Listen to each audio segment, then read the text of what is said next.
Халық қызы. Қандай керемет Гүлсім ханым. Ішіңдегі махаббатты, ішіңдегі сөзді әнмен жеткізу ол екінің бірінің қолынан келе бермейді. Ол әрине тек жалғыз ақынның ғана қолынан келеді. Қошеметтеріңіз. Гүлсім ханым, олай болса, мен қазір осы сіздің шығармаларыңызды оқып отырып, арасынан бір шығармаға көзім түсті. Жалпы қазіргі таңда оның ішінде қазақ қоғамында отбасылық жағдайларда мәселе туындап тұратын ол жастар немесе ол ене мен келіннің арасында немесе келін мен қайын сіңілі арасында отбасылық жағдайда.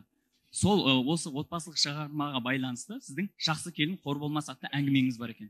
Осы әңгіменің шығу тарихын өзіңіз автор ретінде бір ауыз айта кетсеңіз. Иә, бұл жақсы келін қор болмас деген дүние менің 17 жасында шыққан дүние еді. Ол кезде мен енді оңды солымды танымаймын, жеңгем болмаған ондай нәрсені. Бір Алланың берген құдіреті шығар, айналамнан көргенім бар, естігенім бар, соның бәрі дүниеге бір толқыныспен келген дүние болу керек.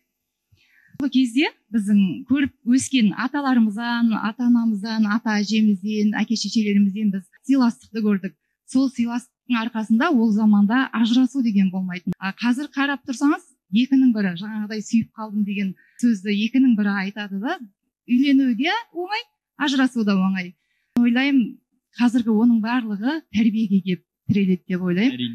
Өйткені қазіргі біздің заманда екі жастың арасына түсетін ата-ана, жаңа қайын сіңілі, қайынбике, әке-шеше дейміз ғой, негізі түскен жері келінге жаман болсын деп айтпайды. Қыз үйден шығып кетті ма, ата-анасы, яғни өзінің шешесі араға түспеу керек деп ойлаймын да. Сол жаңағы ішіме сыйған қыз сыртыма да сыяды деген қағиданы ұстанып алып, бұнда бір сол үйдің бірінші шебі. Мен ойлаймын, оның артында бір дүние қуып отырған шығар деп ше. Сол мақсатпенен қызын жаңа қайта-қайта үйіне сүйреп, 3-4 бала шағасымен үй алмай, сөйтіп жүріп, қызын ақырында жаңағы түскен жеріне де, өзінің төркініне де сыйсыз қылып, содан ажырасу деген көбейіп жатқан сияқты.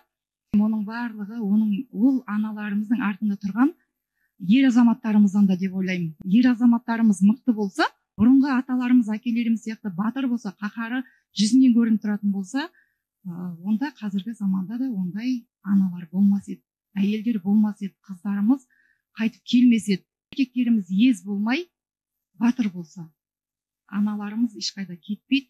Ата-ана жақсы болса, үйді ер адам басқарып отырса, ол үйдің қызы да қайтып келмейді. Әрине, айтқаныңызға өте қатты қосыламын. Қане қошеметтеріңіз. Осы жаңа сіз айтқан ажырасу біздің елде көп.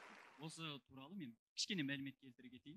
2020 жылы біздің еліміз ажырасу бойынша әлемде 16-шы орынға көтерілді. Бұл деген әрбір 100 отбасыдан екінші, үшінші отбасы ажырасады деген сөз. Бұл өте қиын жағдай. Ал бізге сіздің айтқан әңгімеңіз, яғни қысқаша синопсис түсінікті болды деп ойлаймын. Олай болса, осы шығарманы толығырақ ашу үшін осының әңгіменің сахналық нұсқасын көрсек.